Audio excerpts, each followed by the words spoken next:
El cambio climático se puede definir como el drástico incremento en la temperatura superficial de la Tierra, que ha venido ocurriendo durante las últimas décadas por el aumento de concentración de gases de efecto invernadero en la atmósfera.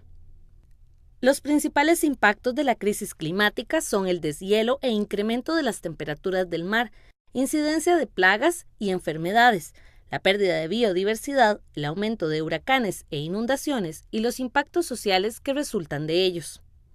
Es importante resaltar que las causas del cambio climático no son puramente naturales y que éstas se deben a la desigualdad social y económica que existe entre los países ricos y pobres del mundo. Por ejemplo, un país rico consume más recursos naturales debido a que tiene mayor capacidad económica. Mientras tanto, los países pobres utilizan mucho menos recursos y son los más afectados. Pero por otro lado también hay que entender que el problema de cambio climático lo ha generado la gente rica del mundo, porque son los que han consumido el petróleo, el carbón, gas natural, en fin, ¿verdad? Y los que han sufrido han sido los sectores más vulnerables, que son sectores empobrecidos. Entonces ahí hay una tremenda injusticia. Entonces nosotros esperaríamos que se reconozca también esa injusticia, ese daño que los ricos le han hecho a los pobres, esa deuda ecológica, climática que le deben los ricos a los pobres. Esperaríamos nosotros que eso se reconozca. Existe una enorme inequidad en el uso que se le ha dado a la atmósfera y a los recursos naturales en las últimas décadas. No es posible que nosotros como Sur Global le sostengamos el nivel de vida a los países ricos. No es posible que nosotros como Sur Global les permitamos que abusen, usen, ¿verdad?, y exploten nuestros territorios para sostenerles ese nivel de vida. Nosotros como pueblo tenemos suficientes argumentos para gritarle y para exigirle a los países desarrollados que paren su contaminación a la atmósfera. En octubre del año pasado teníamos un déficit del menos 21% menos de agua.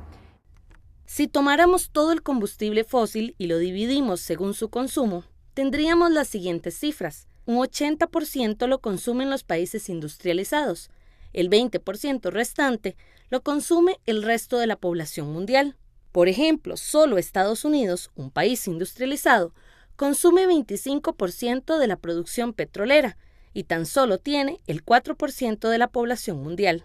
Casi el 90% de las emisiones han sido producidas por los países industrializados, por lo que estos países tienen mayor responsabilidad y una deuda ecológica y climática que deben pagar. La reducción de las emisiones de gases de efecto invernadero es la principal medida de mitigación al cambio climático. Un 80% de la energía del mundo proviene de combustibles fósiles y existen grandes intereses políticos en que esto se mantenga así. Dentro de este contexto, cuestionar los niveles de emisión es cuestionar el modelo de desarrollo imperante. En este sistema político-económico se le ve a la Tierra como una suministradora de capital, de recursos, de hacer dinero, cuando no nos damos cuenta que nosotros somos parte de eso. O sea, somos parte de ese planeta. Los países del norte ven el problema cuando ellos hablan, por ejemplo, que no se sube 2 grados, ellos piensan en los desastres, digamos, en Londres, en Tokio, verán, en esos lugares, lo cual, por supuesto, eso hay que evitarlo también.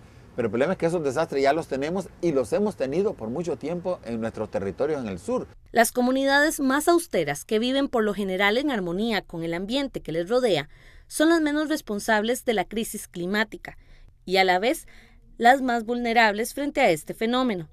Entre estas se debe señalar el caso de las comunidades campesinas, indígenas y de pescadores artesanales. Estas comunidades se ven específicamente afectadas porque su supervivencia depende de la naturaleza que las rodea, de la tierra, el bosque y los mares. ¿Qué pedimos nosotros? Así como de las grandes cosas, que se reconozca, por ejemplo, esa deuda climática de la cual estábamos hablando. Se habla inclusive que la temperatura no debería pasar de 1 grado, porque es que ya los impactos que está teniendo temperaturas que ni siquiera llegan a 1 grado ya son inaceptables en muchas partes del mundo. La agricultura, por ejemplo, en mi país cada año se destruye. O sea, eso significa que buena parte de la población campesina queda sin ningún recurso para el resto del año.